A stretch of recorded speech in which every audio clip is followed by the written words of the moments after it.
Bismillahirrahmanirrahim. Assalamualaikum warahmatullahi wabarakatuh.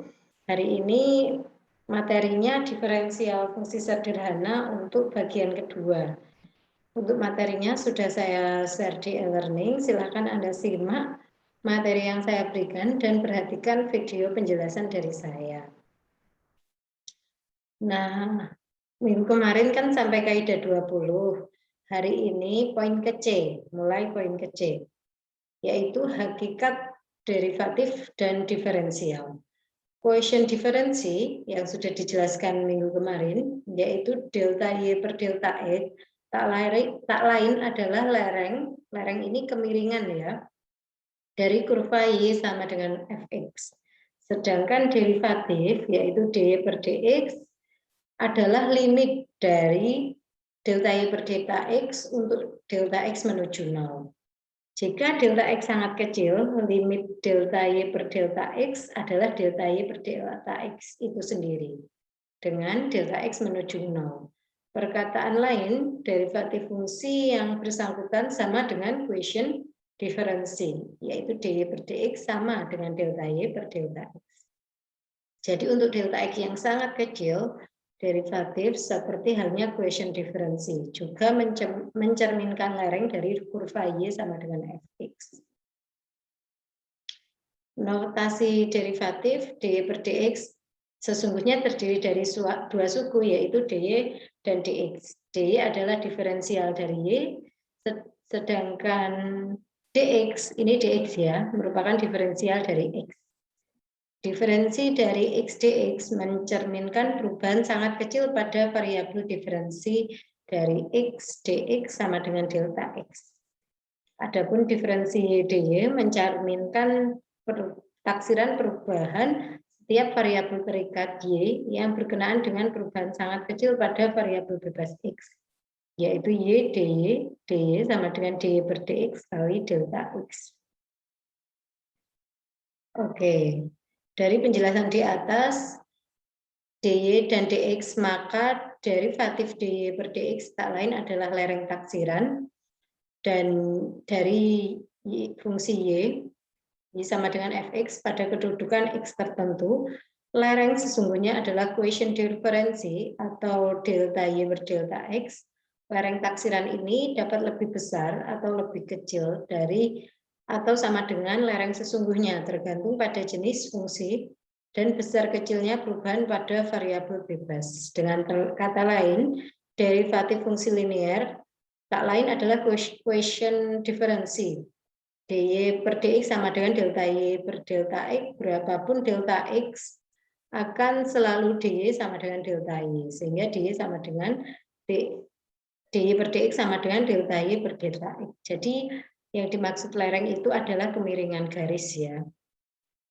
Untuk perubahan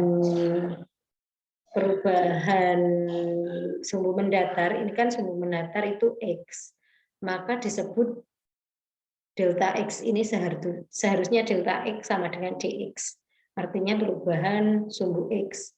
Kemudian untuk perubahan, maksudnya perubahan itu bagaimana? Ini kan X1, ini X2, jadi terjadi perubahan nilai X di sini. Kemudian untuk perubahan Y itu disebut dengan delta Y atau dy. Artinya perubahan nilai Y. Di sini kan ada koordinat Y1, Y2 di sini.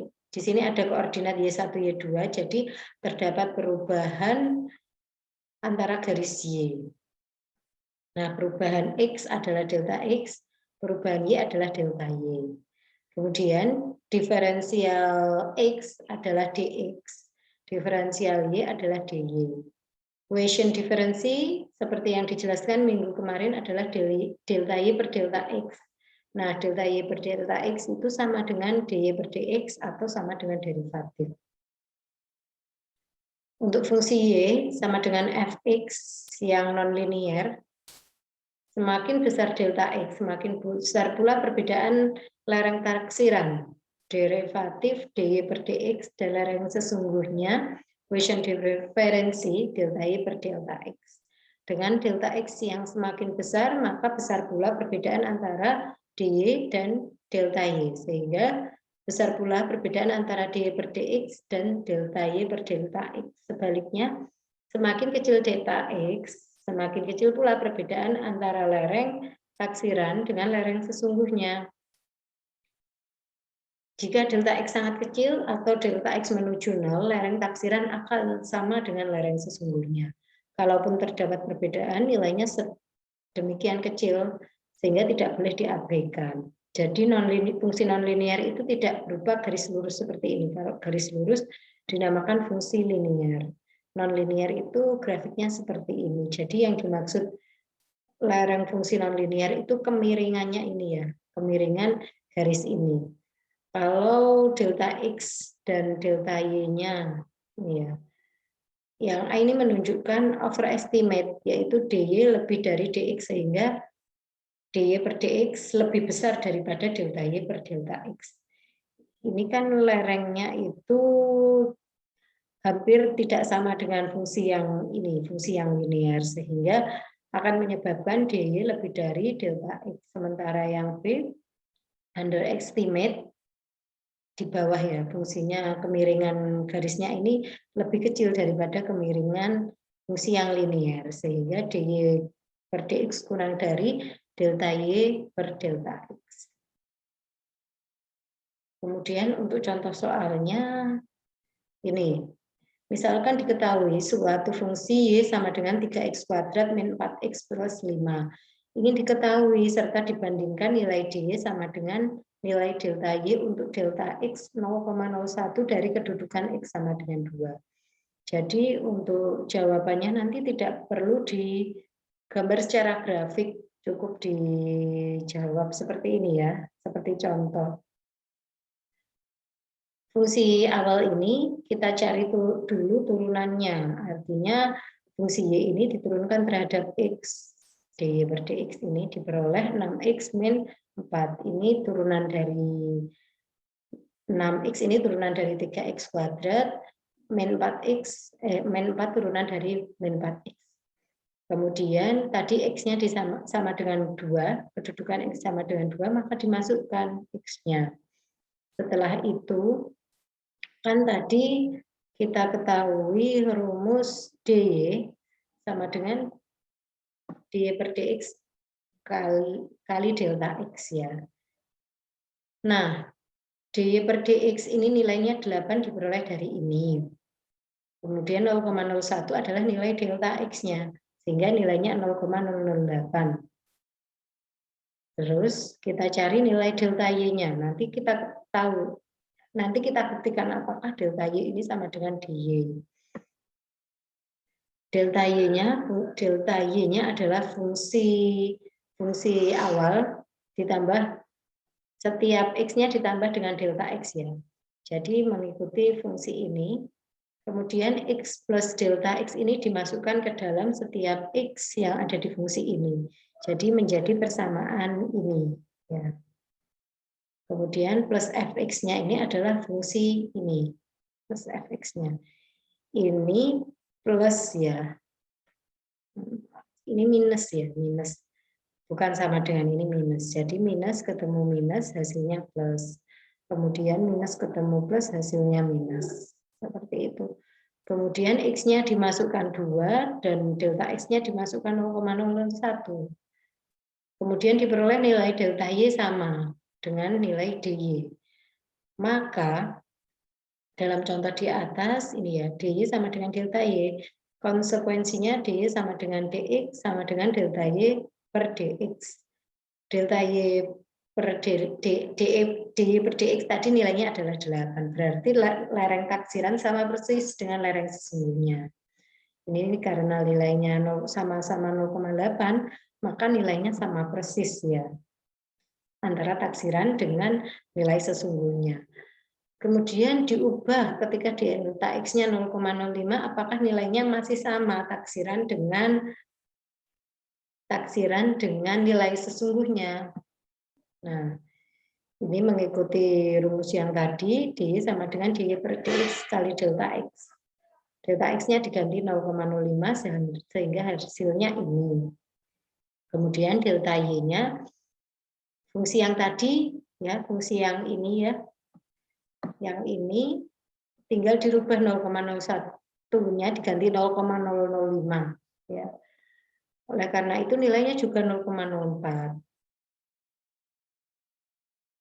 Maka tetap ini sama, nilai taksirannya sama dengan nilai sesungguhnya ya.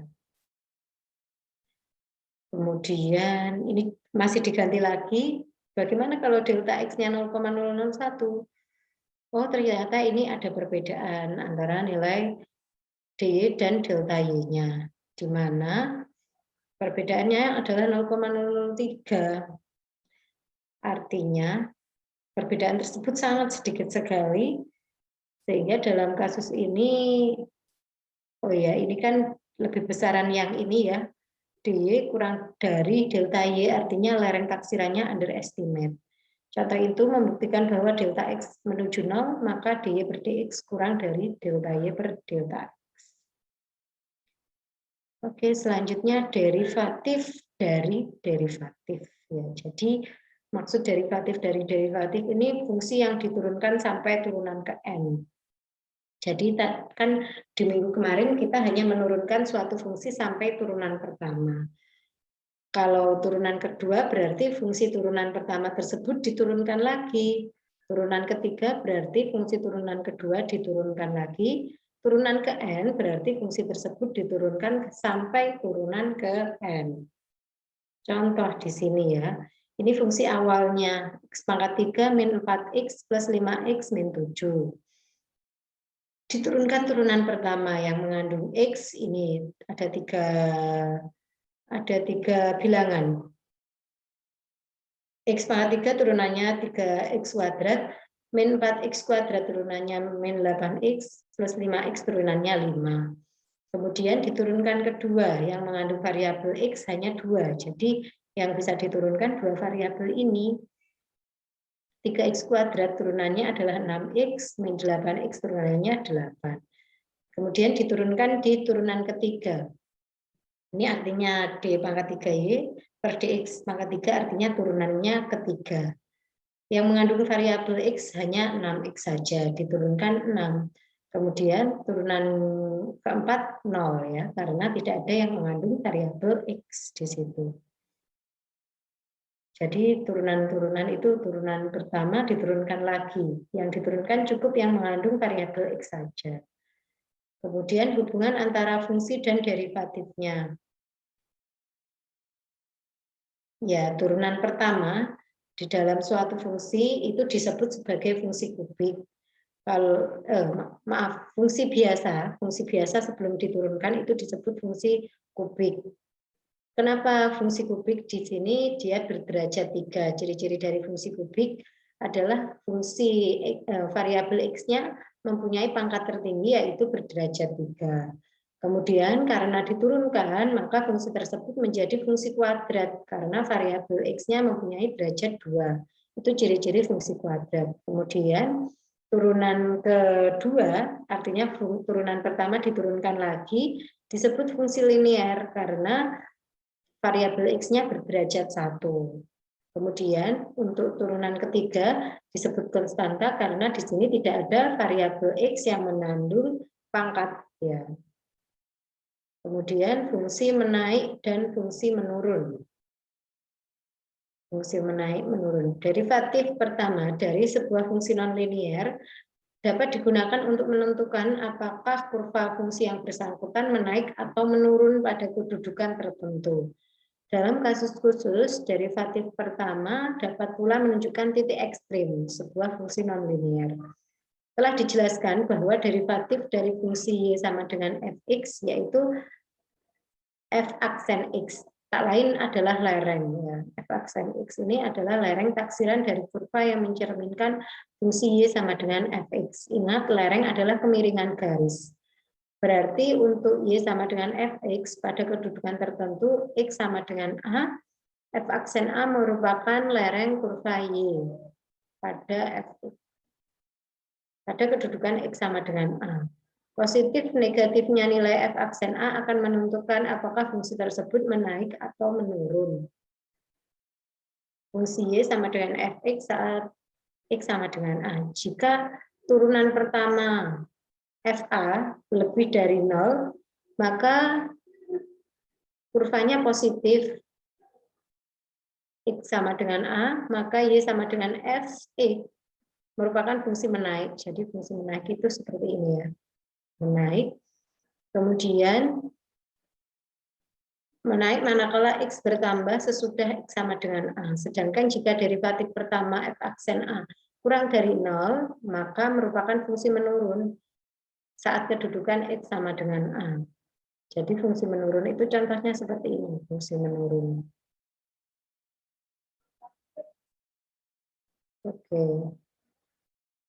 Apabila derivatif pertama F aksen X sama dengan 0, berarti Y sama dengan Fx berada di titik ekstrimnya. Titik ekstrim itu yang ini ya, titik puncak. Guna menentukan apakah ekstrim tersebut merupakan ekstrim maksimum atau minimum. Maksimum itu ekstrim yang atas, minimum ekstrim yang bawah. Perlu dilakukan uji tanda terhadap F aksen A sama dengan 0. Jika F turunan pertama X lebih dari 0 untuk X kurang dari A, dan turunan pertama Fx kurang dari 0 untuk X lebih dari A, maka titik ekstrimnya adalah titik maksimum. Jadi dua kondisi ini terjadi, maka titik ekstrimnya adalah titik ekstrim maksimum. Sedangkan kalau turunan pertama kurang dari 0 untuk X kurang dari A, dan turunan pertama lebih dari 0 untuk X lebih dari A, maka titik ekstrimnya adalah titik ekstrim minimum. Contoh langsung untuk memahami langsung ke contoh soal. Jadi nanti kalau ada soal tidak perlu digambar grafik, cukup dicari saja turunan pertamanya, ya. Apakah dia masuk ke ekstrim maksimum atau ekstrim minimum. Tentukan apakah fungsi ini merupakan fungsi menaik atau fungsi menurun pada X sama dengan 5 dan X sama dengan 7. Selidiki pula untuk X sama dengan 6. Nah, di sini kita cari turunan pertamanya dulu, diperoleh hasilnya ini. Kemudian turunan pertama tersebut kita masukkan X sama dengan A-nya masing-masing. Nah, ini X sama dengan A-nya dimasukkan. Tadi kan kalau FA kurang dari 0, artinya fungsinya menurun. Kalau FA lebih dari 0, artinya fungsinya menaik. Sementara saat dimasukkan X sama dengan 6, ternyata dia sama dengan 0, berarti dia berada di titik ekstrim atau titik puncak. Karena F aksen X kurang dari 0, untuk X sama dengan 6, dan F aksen X lebih dari 0, untuk X lebih dari 6, pada titik ekstrim 6 ini adalah titik minimum. Seperti itu. Selanjutnya titik ekstrim parabolik. Oke, fungsi parabolik itu fungsi yang mempunyai derajat 2 ya. Oke, jadi X-nya mempunyai pangkat tertinggi yaitu 2. Oke, untuk fungsi parabolik ini seperti ini ya. Jika turunan kedua kurang dari 0, bentuk parabolanya terbuka ke bawah. Titik ekstrimnya adalah titik maksimum. Contoh terbuka ke bawah itu, oh ini terbuka ke atas ya, kalau terbuka ke bawah kebalikannya. Ini contoh yang terbuka ke bawah, kemudian titik ekstrimnya adalah titik ekstrim yang minimum. Kemudian jika turunan kedua dari fungsi tersebut lebih dari 0, maka bentuk parabola terbuka ke atas dan titik ekstrimnya adalah titik minimum. Parabola mencapai titik ekstrim saat turunan pertama sama dengan 0. Masuk ke contoh soal. Jadi ada fungsi ini, kita cari turunan keduanya ya, karena parabola yang dicari adalah turunan kedua. Diperoleh turunan keduanya min 2, sehingga masuk ke ini ya, parabola terbuka ke bawah. Kemudian titik ekstrimnya adalah titik yang maksimum. Ini koordinat titik maksimumnya untuk mencari X dan Y-nya ya. Untuk mencari titik ekstrimnya, ini dicari turunan pertamanya dulu. Nah, tadi kan cara mencari titik ekstrim adalah turunan pertamanya disamadengankan 0. Turunan pertama disamadengankan 0. Turunan pertamanya ini ya. Sehingga mengakibatkan X sama dengan 3. Kemudian Y-nya berapa? Y-nya tinggal dimasukkan ke fungsi awal. Kalau X sama dengan 3, maka Y-nya adalah 7. Jadi titik puncaknya adalah 3,7. Dan terbuka ke bawah seperti ini. Untuk contoh 2 silakan dipelajari ya. Saya lanjutkan ke titik ekstrim dan titik belok fungsi kubik. Nah, fungsi kubik ciri-cirinya adalah mempunyai pangkat tertinggi yaitu 3. Pangkat 2 fungsi kuadrat parabolik. Kemudian mana ya? Ini fungsi kubik Y sama dengan fx mencapai titik ekstrim pada saat Y aksen sama dengan 0. Jadi untuk mencari titik ekstrim, dicari turunan pertamanya disama dengankan 0. Kemudian jika turunan kedua kurang dari 0 pada Y sama dengan 0, maka titik ekstrimnya adalah titik maksimum atau di atas. Kalau Y keturunan kedua lebih dari 0, maka titik ekstrimnya adalah titik minimum. Fungsi kubik berada pada titik belok yaitu saat turunan kedua sama dengan 0.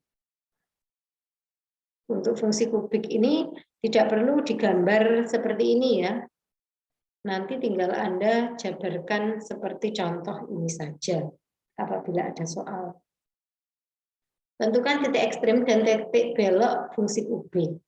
Nah, maka jawabannya untuk mencari titik ekstrim langsung diturunkan kedua, diturunkan pada turunan pertama, untuk mencari titik belok diturunkan pada turunan kedua. Begitu. Jadi fungsinya langsung diturunkan saja.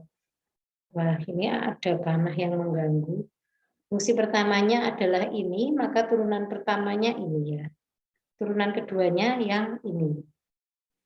Syarat Y ekstrim yaitu turunan pertama sama dengan 0. Maka fungsi ini disama dengankan 0. Ini maaf, panahnya ini mengganggu ya. Jadi ini seharusnya min 3x kuadrat plus 30x min 48 sama dengan 0. Ini difaktorkan menjadi x1 sama dengan 2 dan x2 sama dengan 8.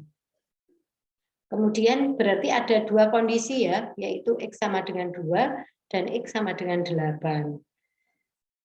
Ini dimasukkan Y sama dengan Y dimasukkan saat X sama dengan 2. Diperoleh min 4,4. Jadi titiknya 2, min 4,4. Terus dicari turunan kedua. Turunan keduanya tadi yang ini. Dimasukkan saat X sama dengan 2, maka bersifat lebih dari 0. Maka ini disebut titik minimum. Kemudian saat X sama dengan 8, dimasukkan ke turunan pertama, dimasukkan ke dalam fungsi ya. Jadi ini dimasukkan ke dalam fungsi, diperoleh Y-nya adalah 64. Ini juga dimasukkan ke dalam fungsi ya, untuk mencari koordinat yang Y ya. Kemudian setelah itu untuk mencari ini apakah maksimum atau minimum, fungsi yang kedua dimasukkan turunan kedua dimasukkan X sama dengan 8 sehingga hasilnya kurang dari 0. Maka ini disebut titik koordinat yang maksimum.